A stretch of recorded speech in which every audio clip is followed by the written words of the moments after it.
So this morning we are off for the first service. I've done a bit over 600 miles, actually 680 odd. So time to take it in for its first service, get the limiter removed, and well, have a bit more fun really. So far, first 600 miles, bike is really amazing, a lot of fun to ride. Ride it all day, very comfortable. The seat does feel a little bit hard, but that doesn't equate to a sore bottom, so that's good news. I've ridden it a few times all day, and yeah, I've had no issues at all. Talking of issues, nothing really major to talk about. A bit of condensation I've noticed in the headlight sometimes, which I mentioned to them this morning about that. The fuel gauge is a bit questionable, to be honest with you. When you get down to the last 3 pips of the fuel gauge, and if you go around a corner, the pips will disappear, and after about 30 seconds after you're upright, the pips will come back. The annoying thing is you'll get the low fuel warning gauge about it, which I think is a bit naff really, to be honest. You know, bike like this, I mean, I've not had it on any other bike, to be honest. It's something minor. The fuel gauge is not, I tend to use a trick to gauge what fuel I need, so it's hardly a big deal. The other thing is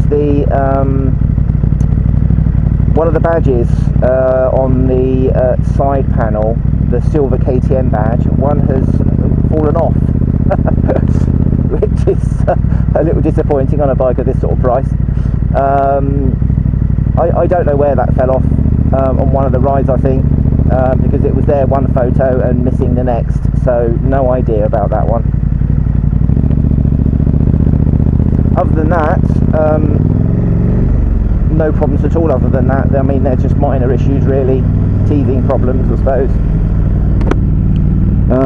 but otherwise she's been as good as gold. Now, I understand, I might be wrong, but another YouTube channel, Royal Jordanian, has mentioned that there is an updated Acra map. I don't know if I'm going to find that's the case at my dealer, but I'll ask him about that when I take it in this morning.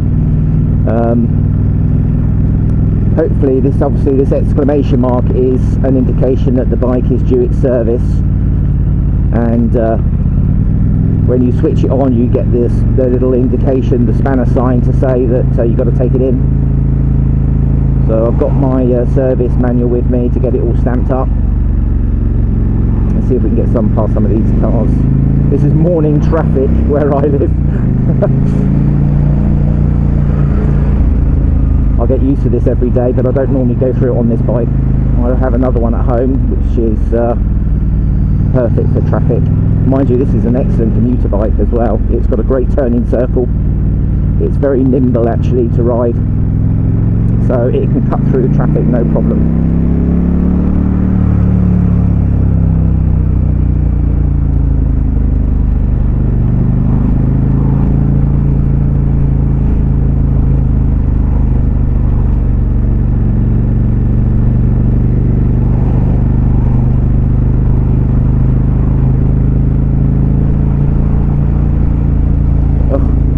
Traffic.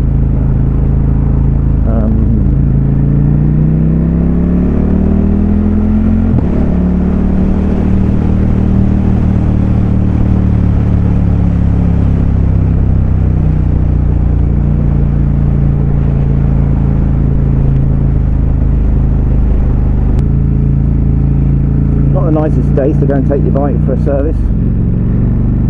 Certainly won't be able to give it too many beans on the way home.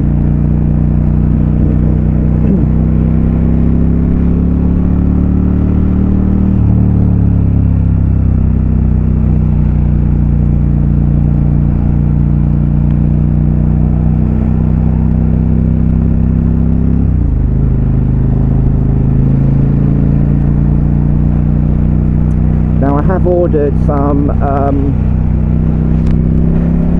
brake levers for this as well, because even though these levers are adjustable, which is a little unusual because not every bike gets adjustable levers, they don't adjust enough, sadly. So I've been shopping and I've ordered some levers from Germany, which hopefully will arrive this week. I might do a little video of that, fitting those or something. We'll wait and see. But they're just going to be a matte black lever with an orange adjuster on the top, and hopefully they'll adjust enough for me to get them a little bit closer. And the clutch isn't too bad. It's the brake lever. I can't get my full hand over it. So if I need to stop in an emergency, I'm not really happy where the lever is. So I want to grab it a little bit more.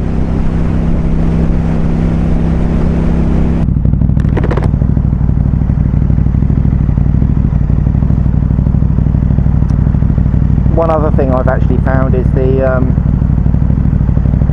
tank pads that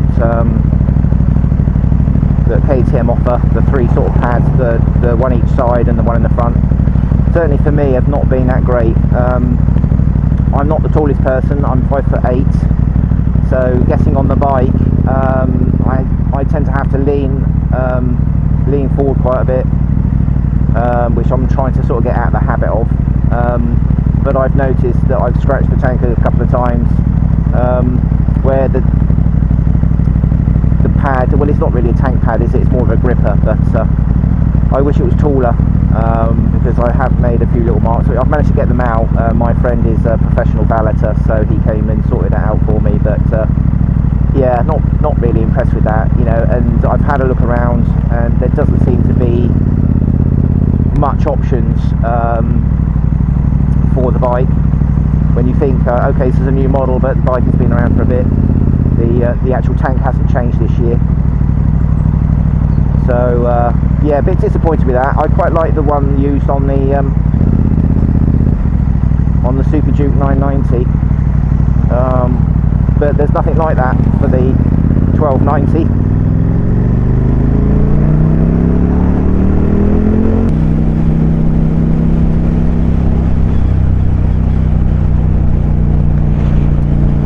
Somebody did ask in the comments about wind blast from this bike and actually what it's like compared to other bikes, and I've been really surprised actually.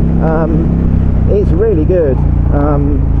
I had as I said before, I've had a BMW S1000R before, which did have a little screen on it,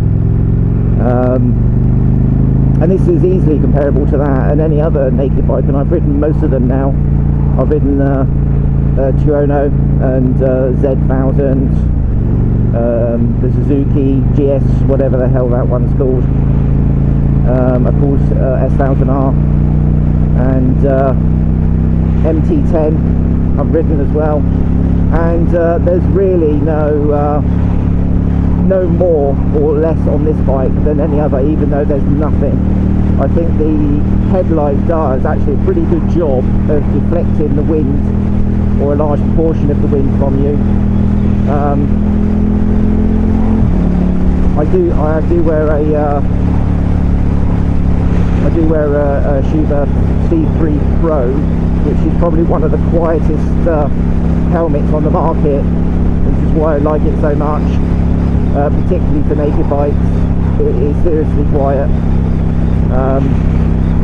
so I shall always stick with that. Maybe the C4 when it comes out as well.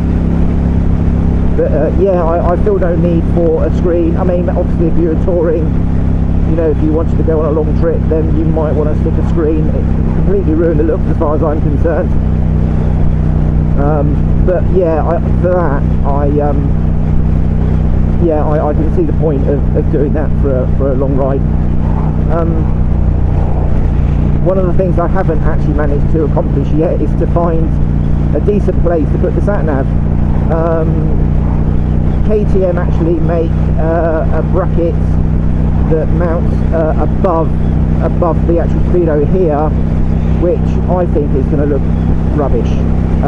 All you're going to see is a bloody sat-nav, and certainly a sat-nav like a Garmin, which is what I've got, is the mounting points actually stay fixed on the bike all the time once they're fitted. You can't take those off once they're fitted, so it is quite bulky when the unit's not on there. And I've looked at the sort of Touratech fitting, and well, where the hell do you put it?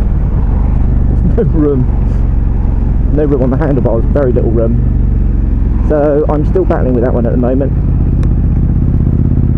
I suppose you could fit it here and have it mounted up really, really high, but I'm still undecided on that one at the moment, so I'm still trying to find a solution that I'm happy with, which doesn't look terrible, but it certainly doesn't look as though I'm going to fit my nice Garmin unit on this bike. It's just not enough room.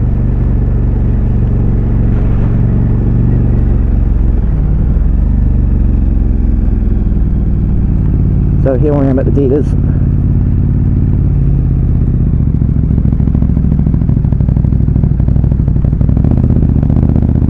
Turning circle on this, by the way, is fantastic if anybody was wondering. And just a quick chat about fuel consumption while I park this up. It's very good. Not that you would consider fuel consumption on this bike to be an issue or a talking point. I had the fuel light came on at 152 miles, and I put 16 litres of fuel in it on an 18 litre tank.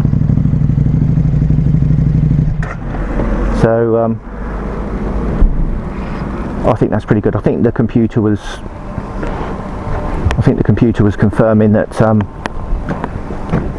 it had done about 50 to the gallon during the running in period, which is pretty amazing really on a bike with that sort of power.